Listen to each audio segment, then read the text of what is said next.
Okay, so kaya don't give all credits to Dave. Wag mong ipagpilitan, no, BJ and the rest of you, no, na nang dahil kay Dave, eh, sumikat si Ramil. Kilala na si Ramil. Oo, hindi siya sikat, pero kilala na siya. At nang tinulungan niya si Dave, hindi yan para sa views, no? Para makita yung magulang niya dahil sa pamilyang hinahanap niya.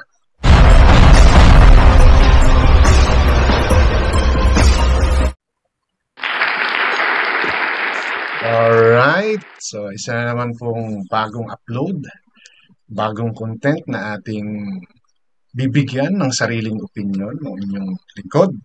At tayo po'y babalik muli sa nakaraan. Pero ang nakaraang ito po ay magpapatunay, no, sa kung ano po talaga ang intensyon ni Tekram kay Dave. Dahil ang pagbabalik tanaw na ito sa nakaraan ay yung pinaka simula ng pagkikita ni Dave at ni Tekram sa Divisoria. So, hindi ko po sinasabi na mas lalo kayong magalit or umiyak po muli kayo sa galit. Ang purpose ko lang po nito ay para mas maintindihan ko at maipaalala, lalo na doon sa mga pumapanig kay Dave, kung paano nagsimula yung dalawa at kung ano po talaga ang intensyon ni Tekram para kay Dave. Dahil pinapalabas, no? Kasama na si Mr. Stephen Montialto na ginamit lang ni Dave sa loob ng na ginamit lang ni Tekram sa loob ng 5 taon si Dave para siya ay kumita, para magkaroon ng revenue at pagkakitaan ng mga sponsor. Okay? So, ganun po yung kwento na pinapalabas ngayon. At minaltrato si Dave, ayon kay Dave, at siya ay ginawang content lamang. No? So, kaya po, naisipan ko, bumalik tayo sa panahong ng una nilang pagkikita sa Divisoria. Okay, but bago po ako magpatuloy, welcome back sa aking channel. Kung bago pa lang po kayo sa aking channel, please don't forget to like, share, and subscribe na rin po. And pakihit ng notification bell para maging aware kayo sa aking mga upcoming content. Any comment, suggestion, or recommendation, please leave it on our comment section. Okay? At kung mayroon pa po kayong alam, no, na pwedeng magpakita ng katibayan ng lahat ng mga sinasabi ng tumutulig sa ngayon kay Tekram ay mali at makakapagpatunay ng totoong intensyon ni Tekram, please share it with me at gagawan po natin ang sarili natin. At para po ipaalam, no? Dahil ngayon, marami nang nagmamata, marami nang nagkakaroon ng interest, no? Lalong dumadami. So, we need to show them or we need to let them understand, no, kung paano ba nagsimula ang samahang Dave at Tekram. Okay, so nulit ko, hindi po ito para kayo'y lalong galitin or paiyakin kayo habang lalong nagagalit. Okay? Hindi po yun ang intensyon ko. Okay, para po mas malinaw. Alright, so eto po. Allow me to share yung video ng unang pagkikita ni Dave at ni Tekram sa Divisoria. Pwede bang malaman kung bakit ka naiyak? 3 kilo kami nito. Wala po ako sabihin sa kanila eh. 5 kilo. Panganay po. Panganay ka. Yung mga... Kilala mo yung mayor natin ngayon? Opo. Anong pangalan? Mayor Isko po. Yan, gawa ni Tekram. So, ayan, no? Okay, sa mga nagsasabi, no? Ayan. Katibayan, na-recognize na actually si Tekram pala ni Isko, eh. Oh. Vlogger na si Tekram. Okay, inuulit ko, vlogger na siya. Oo, hindi siya ganun kasikat, pero vlogger na po siya. Gumagawa na po siya ng pangalan niya bilang charity vlogger. Okay? So nililinaw ko po doon sa mga sinasabing dahil kay Dave. Ha? Kaya sumikat si Tekram. Hindi po, may pangalan si Tekram bago pa dumating si Dave. Mas naging maingay, oo. Totoo yun. Mag-subscribe kayo sa YouTube channel. Yan, ha?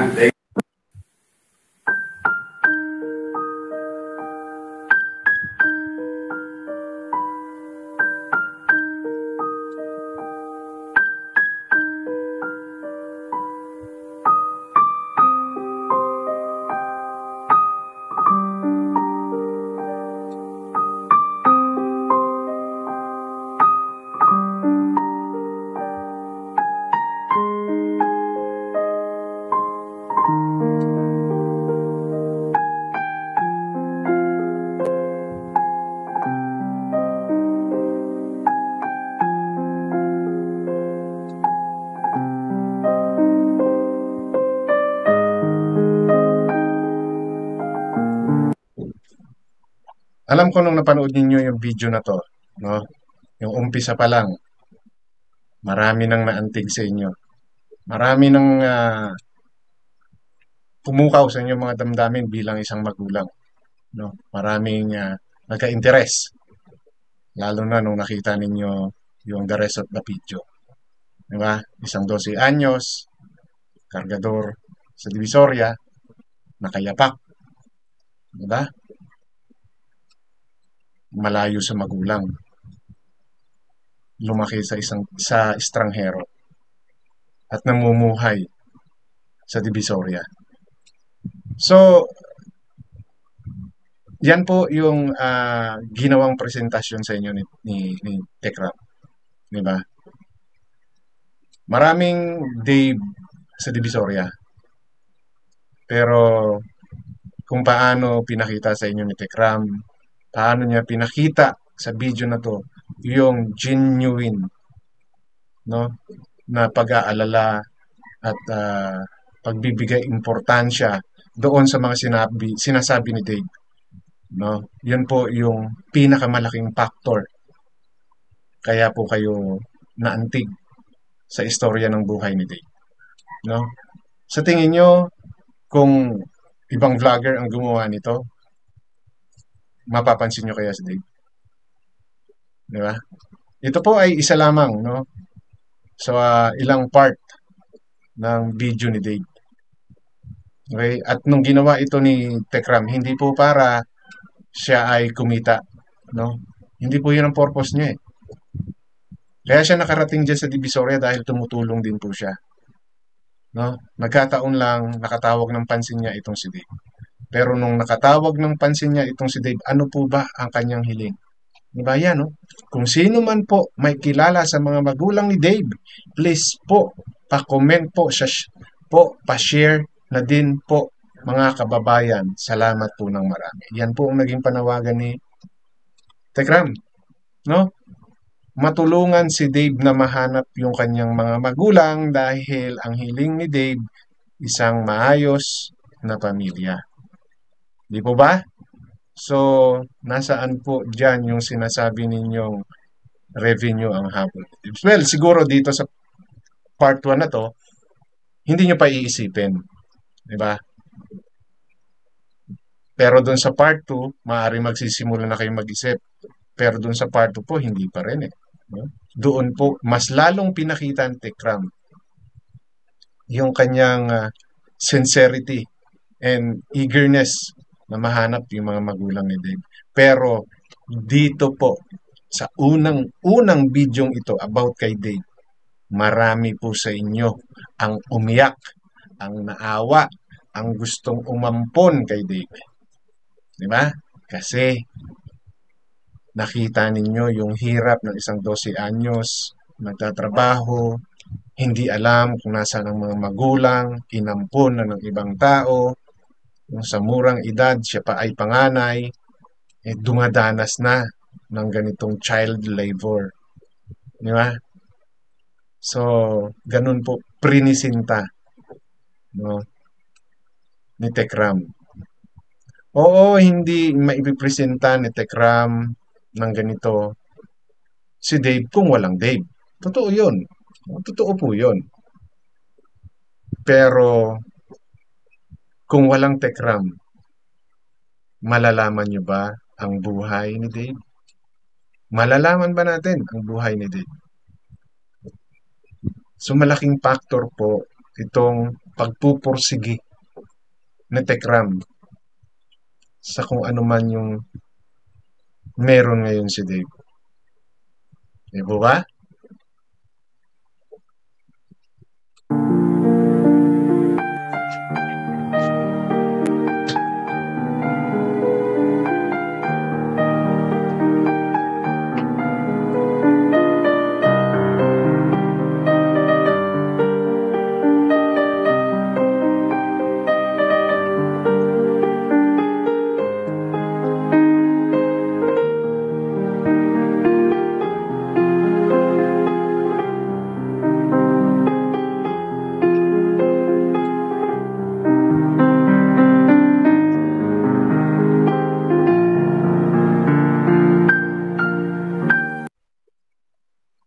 Nakita nyo naman po, oh.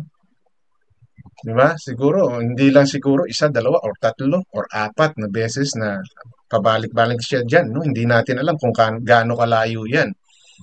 At ang Divisoria, no? Eh, at least yan, Mayor Isko na yan, eh. Medyo nalinis na ni Mayor Isko yan, eh. Unlike before, na talagang grabe ang siksikan dyan sa lugar na yan, na hindi makadaan ang sasakyan, no? So, mas malinis pa yan actually ngayon, no? During that time. Pero nakita nyo, nakayapak si Dave. Walang tsinelas. Kasi ano yan eh, abala sa kanila yan eh. Dahil parot-parito nga kasi may ilang parte dyan sa Divisoria na basa. No? So, tapos tignan nyo kung ilang patong yung buhat niya. Oo, kumbaga sa edad ko, medyo may kagaanan na yan. Pero sa edad niya, di ba? Sa mga binatilyong nandyaraan. Considered musmos pa si Dave yan, 12 anyos, no? Child labor na actually yan eh. Di ba? So diyan kayo naawa. Diyan na antig ni Tekram yung mga puso ninyo. Dahil sa pinakitang video na yan ni Tekram, kung anong klase ang dinadanas ni Dave just to survive, no, his daily life at makatulong doon sa taong nag-ampun sa kanya. So yan po yung naglalaro sa isip ninyo during that time. No?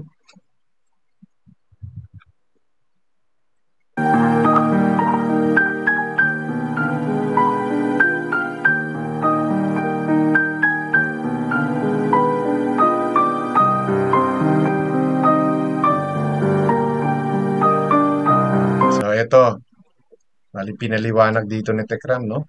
11:35 p.m. January 20, 2020, Divisoria. Habang namimili po ako ng mga gulay para sa mga kababayan po natin sa Taal, para po sa 2 to 3 days na pagsilbi sa mga kababayan po natin sa Taal, natawag po ang pansin ko ng isang masipag at mabait na bata, Dave. So, by accident, di ba? By accident, yung nangyaring pagkikita ni Dave at saka ni Tekram. And ito po, oh, tumutulong siya. No, nagcha-charity na si Tekram. Okay? So, yung kumo-question dyan, no, about the credibility of Tekram as a charity blogger. Nakita niyo naman yung alas 11 ng gabi, no, nasa Divisoria ka, para magsilbi sa mga kababayan natin. Di ba? Dedication po ang tawag doon. No? Hindi lang po yun simpleng content. Okay? Marami pong mga vlogger or charity blogger na they are doing that charity of them for the revenues and for the sponsors. Okay? No? Dito si Tekram, no, para sa akin, mas more on yung makatulong, secondary ang revenue. Magsasakripisyo ka, puta 11:30 ng gabi, eh masarap nang matulog niyan. No? Magpapahinga na siya dapat niyan, pero bakit nandirito siya? Because of his sincerity to help yung mga nangangailangan ng tulong. No, in this case, sa Taal. So, happen lang, nakita niya si Dave, nakatawag ng pansin niya, kasi nga, charity ang ginagawa niya eh. Tumutulong siya eh.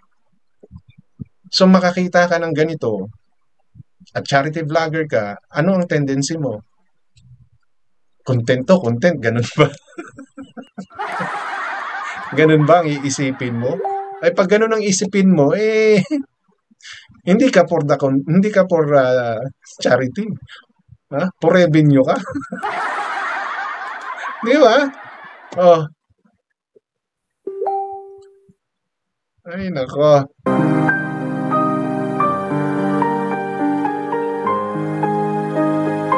So, bata pa rito si, si Tekram, oh. Tingnan mo naman yung itsura. Fresh na fresh. Yummy. 5 years ago na kasi ito eh, no? So, malaki yung malaki na yung pinagkaiba ng itsura ni Tekram. Dito, inosenteng inosente. Joke lang, boss, Ramila. Okay, pinatatawa ko lang yung ngayon, galit na sa, sa mga manonood nito. Okay, tuloy natin.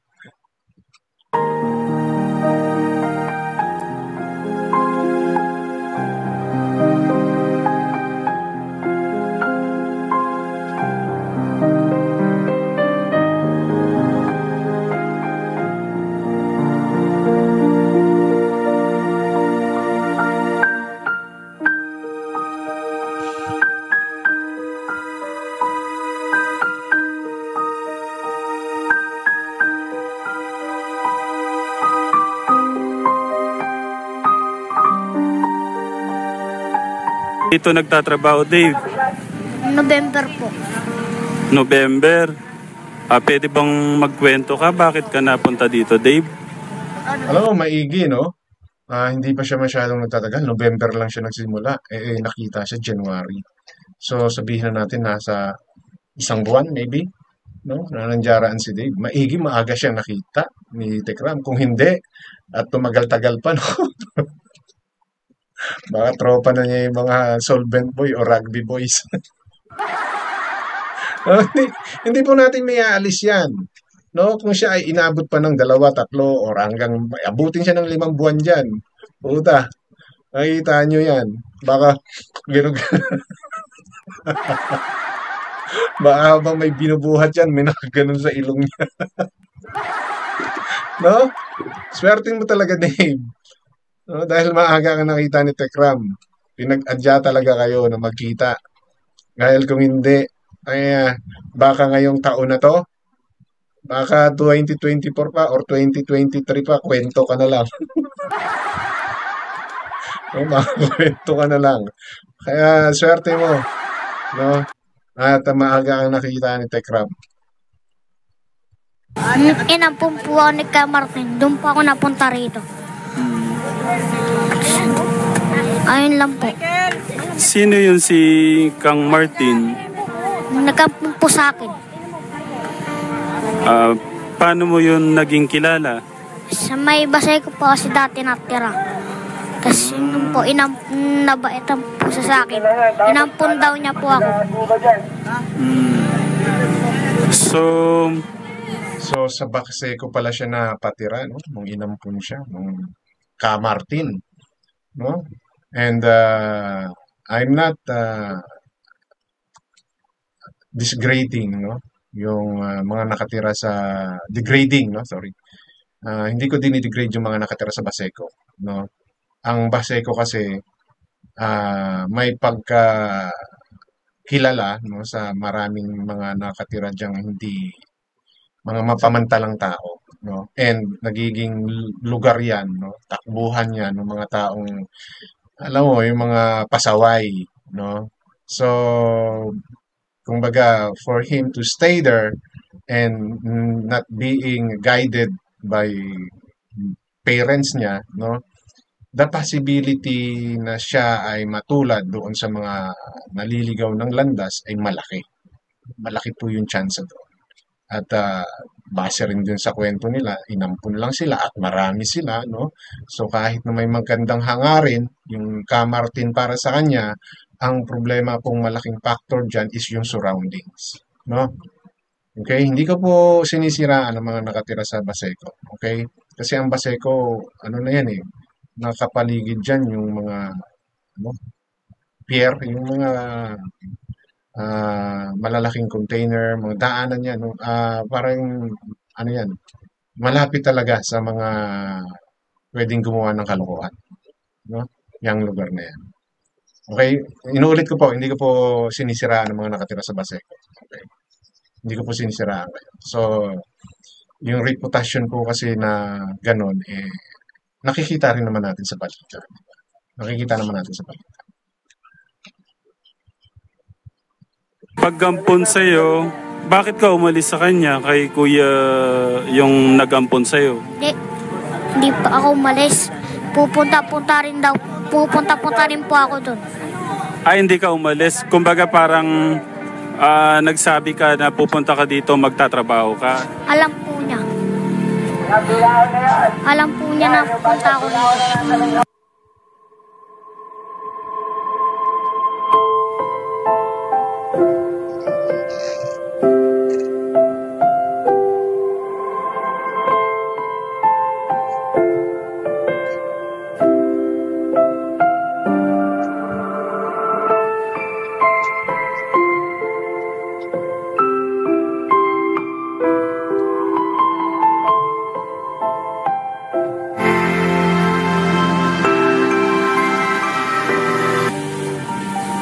Panganay ka. Yung mga kapatid mo, ibig sabihin pala, mas ano pa sa'yo. Opo. So, ano ba yan? Ang sakit sa dibdib ng ano mo. Baka meron kang gustong sabihin. Sabihin mo. Alam niyo, no? 2020, nangyari to. 2025. Pansinin ninyo, kung paano mag-vlog si Tekram noon at hanggang ngayon. Di ba? Walang pinagkaiba eh. The way siya interview, magsalita, the way niya ipakita yung concern niya, the way siya kumausap, no? Doon sa mga taong in-interview niya. Nothing's changed. Di ba? So, yung authenticity, di ba? Yung genuinity ng mga sinasabi niya, makikita mo na consistent siya at hindi siya for the views, no? Talagang yung concern na pinapakita niya doon sa mga taong tinutulungan niya, walang pinagkaiba. Kasi kung si Tekram katulad nung sinasabi nung iba, no? Makikita ninyo sa 5 taon na yan na pag-vlog niya. Hindi naman ata na natigil sa pag-vlog si Tekram eh. No? Parang tuloy-tuloy naman ata yung pag-vlog niya. So kayo po mismo yung mga kakakita, lalo na kayo, no? Sir Stephen and the rest ng mga ngayon kung batikusin na lang si Tekram akala mo peke sa mga ginawa niya. Kasi ganun yung gusto niyong palabasin. Di ba? Pero, pansinin niyo po, no? Hindi po ito pagbibigay ng simpatya talaga kay Ramil, no? Hindi po. Kasi yung mga, kung babalikan niyo po, yung ito ngayon, at saka yung mga nakaraan, at saka yung mga present, no? Na ginagawa ni Ramil, ni Tekram, wala pong pinagkaiba eh. Yung pagtulong niya po, makikita ninyo, nanduroon pa eh. Mas lalo nga lang po siyang nagiinit siya lalo. Alam mo yung eagerness niya to help more is nanduroon. No? So, hindi ko alam kung saan humuhugot itong mga tao ngayon na kahit sila mismo alam nila at napanood nila ito. Pero bakit ganun yung naging asal nila? Yun po yung pinagtatakhan ko. No, na kung ngayon kung batikusin ninyo si Ramil, no, na nakikita nyo rin naman, base na rin naman sa mga sinasabi ni Dave ninyo ngayon or ni Lord Biel nyo ngayon, no? Eh, parang hindi ka paniwala pero bakit ganun pa rin yung ah, iniisip nyo kay Tekram? Di ba ba? Mo lang. Wala po akong sasabihin sa kanila eh. So sa ngayon wala kang gustong sabihin. Uh,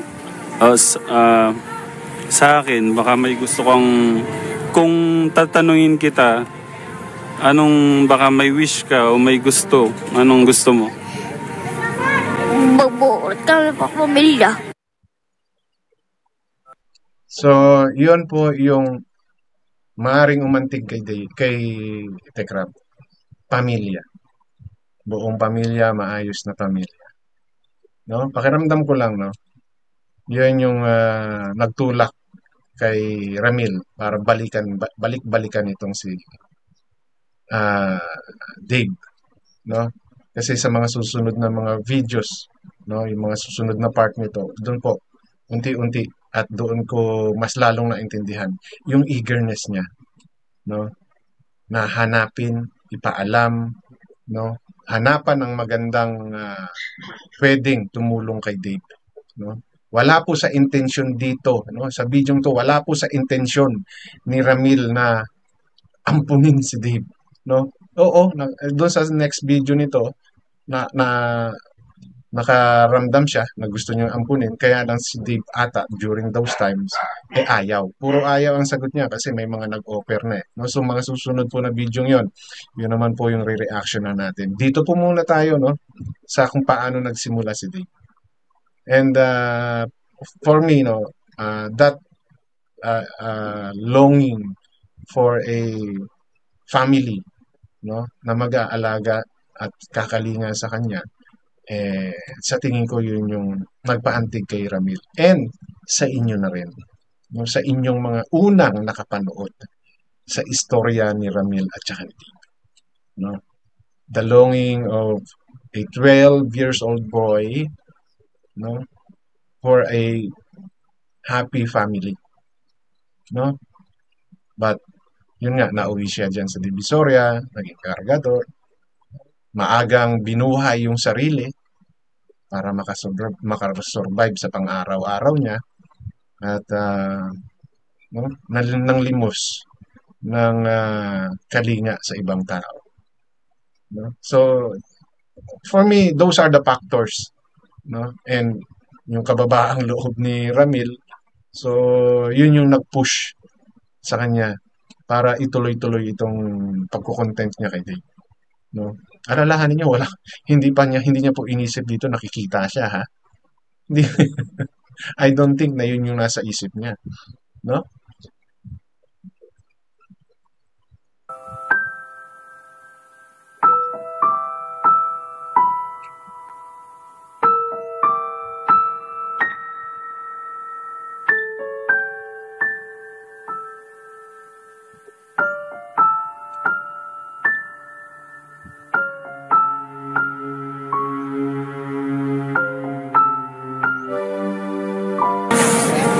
Bali, yung tinutulugan mo doon, yun yung si... Hindi po, yung iba po yun. Ay, iba pa yung umampon sa'yo, iba pa yung tinutulugan mo. Opo. Ganun ba?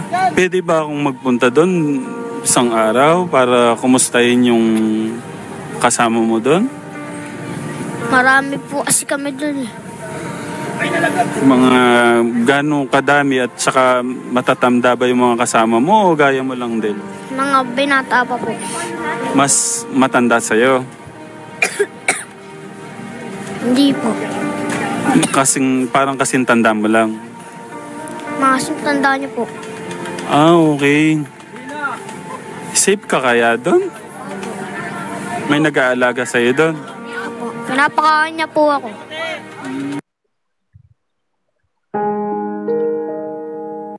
So, tingnan nyo, no?